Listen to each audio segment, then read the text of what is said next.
દીવનગર set flat ખાતે નવી Scorpio કારમાં અચાનક લાગી આગ. એન્જિન સહિત આગળનો ભાગ બળીને ખાખ.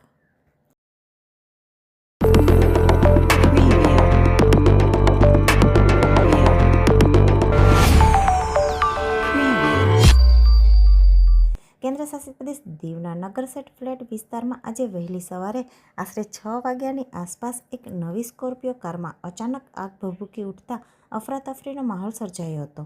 પ્રાપ્ત જાણકારી મુજબ મેહુલ ભગવાનની સ્કોર્પિયો કારમાં અચાનક આગ લાગતા સ્થાનિક લોકો દોડી આવ્યા હતા.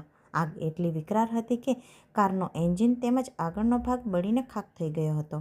આ ઘટનાની જાણ જીતુ પંડ્યા તથા મેહુલ ભગવાને તાત્કાલિક ફાયર બ્રિગેડને કરી હતી.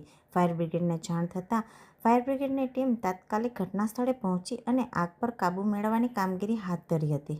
ફાયર બ્રિગેડની સમયસર કામગીરીના કારણે આગને વધુ ફેલાતી અટકાવવામાં સફળતા મળી હતી.